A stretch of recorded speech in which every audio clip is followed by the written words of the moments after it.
Traders point அன்பர்களுக்கு சிறப்பு வணக்கம். நம்ம டிஸ்க்ளைமர் எடுத்துக்கிறோம். நம்ம செபி ரிஜிஸ்டர் அட்வைஸரோ ஆர்ஐஓ கிடையாது. நம்ம இங்கே பேசக்கூடியது எல்லாமே தகவலாக மாத்திரமே பார்க்கப்பட வேண்டும். இது யாருக்கும் முதலீடு சம்பந்தமாகவோ பங்குகளை வாங்கவோ விற்கவோ எந்த ஆலோசனையும் கொடுக்கப்படலை. எல்லா தொழிலையும் ரிஸ்க் இருக்கும். ரிஸ்க்கை புரிஞ்சுட்டு எச்சரிக்கையோட தொழில் செய்யும்போது எல்லாமே நல்லாயிருக்கும். நம்மளை ஆதரிக்கிற அனைத்து நல்ல உள்ளங்களுக்கும் நன்றி. வளமுடன் வாழ்க. நண்பர்களே, நம்ம நேத்திக்கே இந்த பிஹெச்இஎலை பற்றி போட்டிருந்துருக்கணும். ரிசல்ட் பப்ளிஷ் ஆகுறது நான் அந்த டேட் மறந்துட்டேன். இருந்தாலும் இப்போ நம்ம பார்த்துருவோம். அதனால் இன்றைக்கி கொஞ்சம் வீடியோ கூட போனாலும் பரவாயில்ல. இன்றைக்கி நம்ம பார்த்துருவோம். பிஹெச்இஎல் எக்ஸ்பென்சிவ் ராக்கெட்டு கேட்டகரிக்குள்ளே வந்துட்டாங்க. அதாவது வேல்யூஷன் ஹையாக இருக்குது அப்படிங்கிறதோடைய கேட்டகரிக்குள்ளே இருக்கிறாங்க. இப்போ 303 ட்ரேட் ஆகிக்கிட்டு இருக்கு. இப்போ டியூரபிலிட்டி ஸ்கோர் 40 இருக்குது. மீடியம் ஃபினான்ஷியல் ஸ்ட்ரென்த் தான். வேல்யூஷன் 11 தான் இருக்குது. இது high valuation. Momentum score bullish ட்ரெண்டில் இருக்குது. அனாலிசிஸ்ட் என்ன சொல்கிறாங்க, 160க்கு ப்ரைஸ் கீழே இறங்குறதுக்கு வாய்ப்பு இருக்குது அப்படின்னு அனாலிசிஸ்ட் போட்டிருக்கிறாங்க. சரி, இதோட ஃபண்டமெண்டல் கீ மெட்ரிக்ஸை பார்த்தோம் அப்படின்னு சொன்னாக்க இன்ட்ரெஸ்ட் கவர் ரேஷியோ 1.6 இருக்குது. இது நல்லா ரெக்வைட் பொசிஷனில் இருக்குது. கரண்ட் ரேஷியோ 1.4 இருக்குது. இதுவும் ரெக்வைட் பொசிஷனில் இருக்குது. ROCE 2.7ம் ROE 1.2வும் இருக்கிறாங்க. ஸோ இப்போ இது ரெண்டுமே ரிட்டர்ன் கொஞ்சம் கம்மியாக தான் எடுக்கிறாங்க அப்படிங்கிறதா நம்மளுடைய பார்வை. பிஇ ஸ்கோர் கனெக்ட் பண்ண முடியல. பிபி 4.3 இருக்குது. ஸோ 4.5 அண்டு 5க்குள்ளே நம்ம மேக்ஸிமம் இது வச்சுருப்போம், லெவல்ஸ் வச்சுருப்போம். ஸோ இப்போ இது கிட்டத்தட்ட அதை டச் பண்ணிட்டாங்க. இப்போ 1 இயர் ஃபார்வர்டு இபிஎஸ் எஸ்டிமேஷன் 3.4 இருக்குது. இப்போ இப்படி இருக்கக்கூடிய இந்த கம்பெனியோட கன்சஸ் என்ன சொல்கிறாங்கன்னா 18 அனாலிசிஸ்டில் கிட்டத்தட்ட 10 பேர் செல் கொடுக்குறாங்க, 3 பேர் ஹோல்டு, 5 பேர் பை கொடுக்குறாங்க. இப்போ இவனுடைய கேஷ் ஃப்ளோ பார்த்தோம்னாக்க net cash flow year on year குறைஞ்சிருக்கு. ஆப்ரேட்டிங் கேஷ் ஃப்ளோவும் குறைஞ்சிருக்கு. அதே சமயத்தில் நெட் கேஷ் ஃப்ளோவும் குறைஞ்சிருக்கு. ஸோ ஆப்ரேட்டிங் கேஷ் ஃப்ளோ மைனஸே நிறைய இன்க்ரீஸ் ஆகிருக்கு. -743லேருந்து -3700க்கு போயிருக்கு. ஆனால் இன்வெஸ்டிங் ஆக்டிவிட்டீஸுக்கும் ஃபினான்சிங் ஆக்டிவிட்டீஸ்லேருந்து இவங்களுக்கு பாசிட்டிவ் ரிசல்ட் வருது. பட் இதை கனெக்ட் பண்ணும்போது 3900 வருது.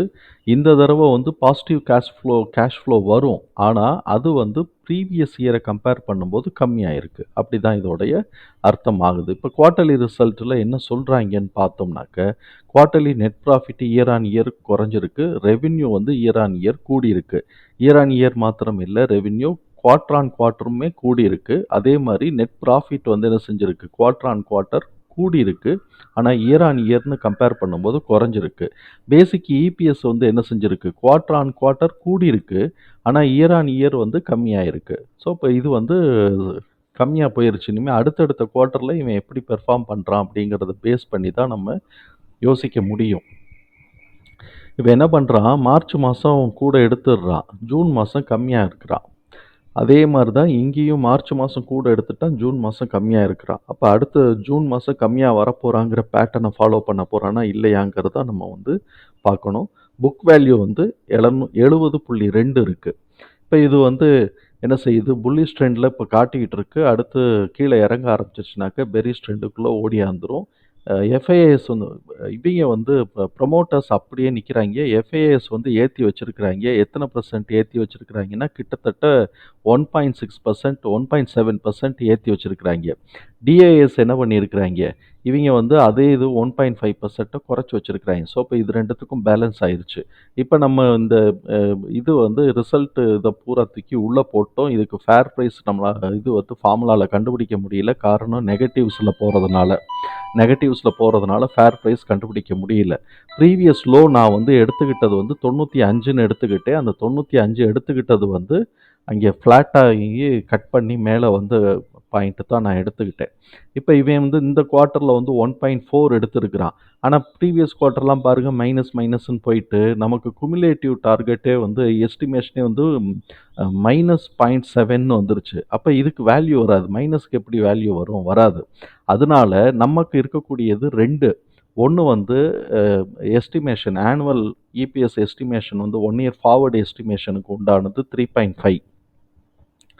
அதே இது லேட்டஸ்ட் குவார்ட்டருக்கு உண்டான இது ரிசல்ட்டுக்கு உண்டானதுக்கு பார்த்தோம் அப்படின்னு சொன்னால்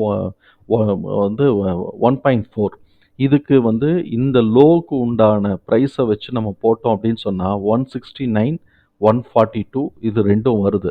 அப்போ இந்த ரெண்டு வேல்யூ தான் நமக்கு வருது, மிச்சம் எந்த வேல்யூ நமக்கு வரல. அதனால இந்த ரெண்டு வேல்யூவும் நம்ம வந்து இங்கே வந்து மார்க் பண்ணிட்டோம். நான் மந்த்லி கேண்டலில் வச்சு மந்த்லி சார்ட்டில் வச்சுருக்கிற இந்த ரெண்டு வேல்யூ இங்கே மார்க் பண்ணிட்டோம்.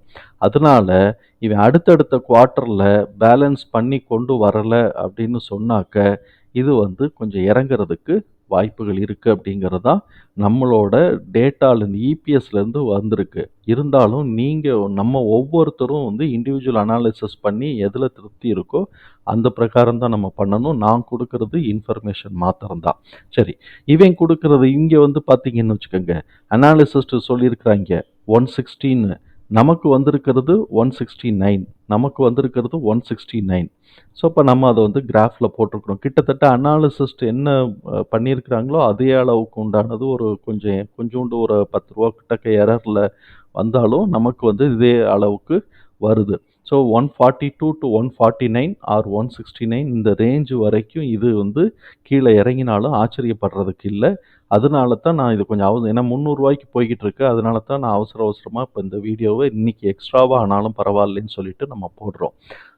இதை வந்து நீங்கள் இது தகவலாக மாத்திரமே எடுத்துக்கங்க. இதுதான் முடிவுன்னு இல்லை. நான் அடுத்த குவார்ட்டர்லேயே இவன் 3 எல்லாம் போட்டான்னாக்க ஸ்வங்கின்னு மேலே ஏறிடும். அப்படியே மேலே தூக்கிட்டு கொண்டு போயிடுவாங்க.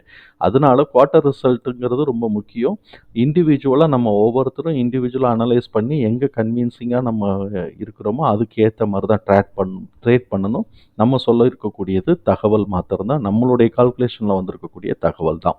தகவல் நமக்கு பயனுள்ளதாக இருந்ததுன்னா சங்கருக்கு ரொம்ப சந்தோஷம் தான். நம்மளை ஆதரிக்கிற அனைத்து நல்ல உள்ளங்களுக்கும் நன்றி. வளமுடன் வாழ்க.